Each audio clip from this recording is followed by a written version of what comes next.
Au fil de l'histoire, des maîtres et des sages hautement évolués ont visité notre planète pour nous enseigner à vivre de manière plus épanouie et à créer notre propre réalité.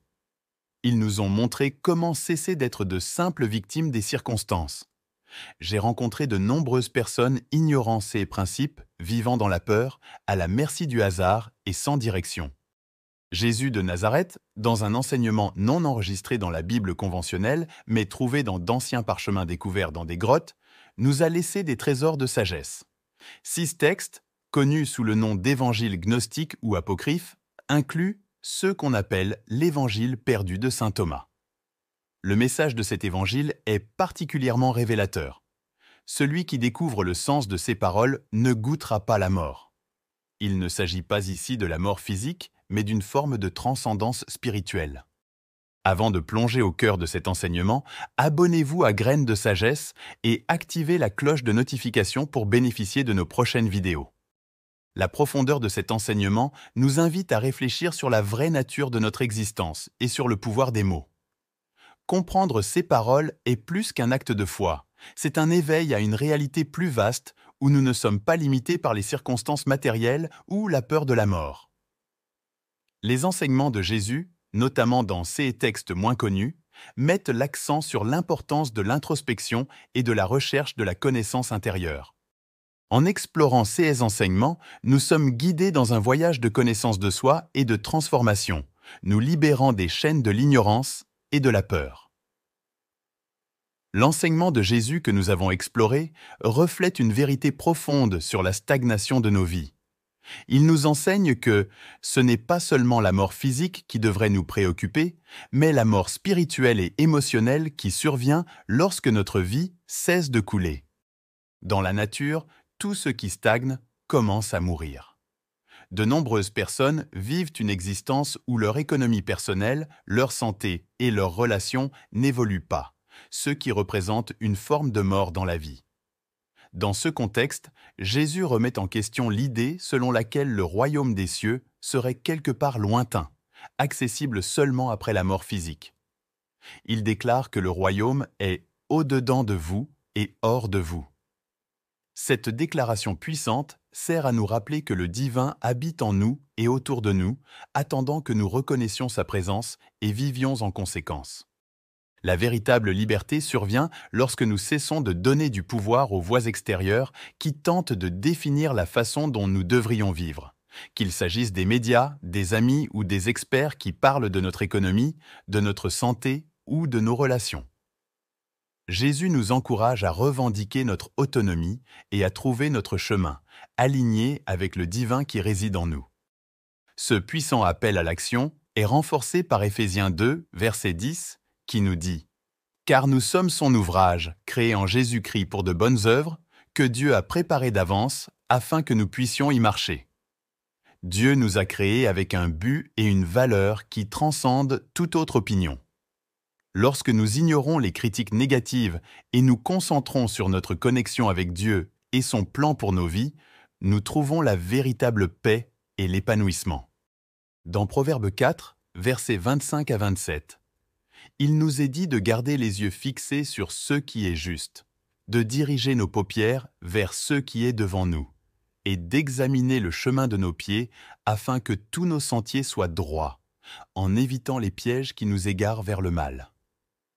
Ce passage biblique souligne l'importance de suivre le chemin que Dieu a préparé pour nous sans nous laisser distraire par des influences extérieures qui peuvent nous égarer. En tant que chrétiens, notre véritable identité se trouve en Christ. Comme Paul nous le rappelle dans 2 Corinthiens 5, verset 17, « Si quelqu'un est en Christ, il est une nouvelle création. Les choses anciennes sont passées. Voici, des choses nouvelles sont arrivées. » Cette nouvelle vie en Christ nous redéfinit et nous fortifie, nous permettant d'ignorer les critiques destructrices et de placer notre foi dans la protection divine de Dieu. La Bible, notre source constante de conseils et de force, nous réconforte et nous guide. Comme le souligne le psaume 119, verset 105, « Ta parole est une lampe à mes pieds et une lumière sur mon sentier. » Elle nous permet de résister aux influences négatives et de rester fermes dans notre foi. De plus, la prière est un outil puissant pour se connecter avec Dieu. Comme Paul nous l'enseigne dans Philippiens 4, versets 6 à 7, « Ne vous inquiétez de rien, mais en toute situation, par la prière et la supplication avec action de grâce, présentez vos demandes à Dieu. Et la paix de Dieu, qui surpasse toute intelligence, gardera vos cœurs et vos pensées en Jésus-Christ. » Par la prière, nous confions nos soucis à Dieu, qui nous offre paix et protection. La communauté confessionnelle joue également un rôle essentiel dans notre cheminement spirituel. Hébreux 10, versets 24 à 25, nous encourage à nous considérer les uns les autres pour inciter à l'amour et aux bonnes œuvres, sans abandonner notre assemblée, mais en nous encourageant les uns les autres. La communauté nous offre du soutien, des encouragements et nous aide à rester concentrés sur Dieu. Jésus nous a appris à aimer nos ennemis et à prier pour ceux qui nous persécutent. Comme il est écrit dans Matthieu 5, verset 44. « Mais moi, je vous le dis, aimez vos ennemis, bénissez ceux qui vous maudissent, faites du bien à ceux qui vous haïssent, et priez pour ceux qui vous maltraitent et vous persécutent. » En pratiquant le pardon et l'amour, nous nous libérons du poids des commentaires négatifs et vivons dans la liberté que le Christ nous offre. En ignorant les critiques extérieures et en plaçant notre foi en Dieu, nous vivons une vie épanouie, alignée sur le dessein divin. En recherchant la vérité dans la parole de Dieu, en priant continuellement, en nous entourant d'une communauté de foi et en pratiquant le pardon et l'amour, nous renforçons notre marche avec Dieu. Il est essentiel de résister aux critiques destructrices et de faire confiance à la protection divine de notre Père céleste. Il est essentiel de se rappeler que notre véritable valeur et notre véritable objectif nous sont donnés par Dieu, qui nous aime et prend soin de nous de manière inconditionnelle. De nombreuses personnes autour de nous peuvent sembler bien à l'extérieur, mais si nous les regardons dans les yeux, qui sont le miroir de l'âme, nous pouvons voir la vérité. Beaucoup vivent une vie tranquille, paralysée par la peur. Jésus de Nazareth, il y a plus de 2000 ans, a remis en question cette perspective, remettant en question les voix extérieures qui tentent de nous dire où se trouve le royaume de Dieu, suggérant que si nous croyons qu'il n'est qu'au ciel, nous ne parvenons pas à vivre pleinement ici sur terre. Il nous encourage à reconnaître que le royaume est en nous. De nos jours, nous sommes constamment bombardés d'informations qui nous indiquent comment agir, ce que nous devons craindre et même ce qui pourrait nous nuire. Jésus nous avertit que si nous ne nous connaissons pas vraiment nous-mêmes, nous vivrons dans la pauvreté spirituelle. Cette pauvreté étant la véritable misère, il nous invite à nous déconnecter de ces influences extérieures et à chercher la vérité en nous, par la méditation et la prière, pour reconnaître la présence de Dieu dans nos vies. Reconnaître que le royaume de Dieu est en nous nous rappelle que chaque personne a une valeur intrinsèque et un dessein divin. Dans un monde qui valorise souvent le superficiel et le matériel, cet enseignement nous encourage à regarder au-delà des apparences et à valoriser l'essence divine qui réside en chacun de nous. Développer une relation intime avec Dieu par la lecture de la Bible, la prière et l'implication dans une communauté de foi nous aident à renforcer notre identité d'enfant du Père vivant. Dans l'Évangile de Thomas, nous trouvons l'un des versets les plus significatifs, le verset 70 qui dit « Si vous révélez ce qui est en vous, ce que vous révélerez vous sauvera. Si vous ne révélez pas ce qui est en vous, que se passera-t-il? Ne le révèle pas, cela te détruira. » Cet enseignement puissant nous encourage à exprimer notre véritable essence, garantissant ainsi que nous trouverons le salut plutôt que la destruction. Le passage.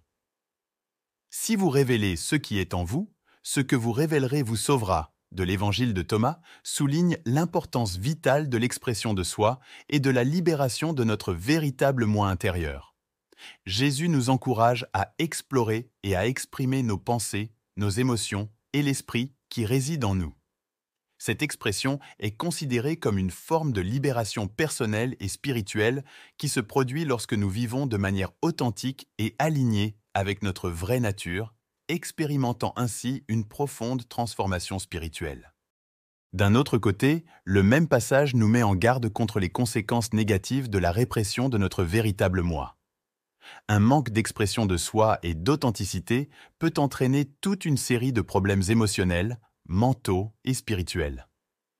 Ce que nous réprimons peut devenir un lourd fardeau, provoquant du stress, de l'anxiété et une déconnexion de notre véritable identité et de Dieu. Cette destruction ne se manifeste pas physiquement, mais comme une souffrance intérieure qui mine notre but de vie et notre paix. Aujourd'hui, nous sommes souvent confrontés à des pressions extérieures qui tentent de nous dicter comment nous devons agir et qui nous devons être. À contre-courant de ce courant, il est essentiel que nous explorions et exprimions notre véritable essence. Des pratiques telles que la méditation, la réflexion et la tenue d'un journal peuvent être des outils précieux pour nous aider à nous connecter profondément avec notre être intérieur et,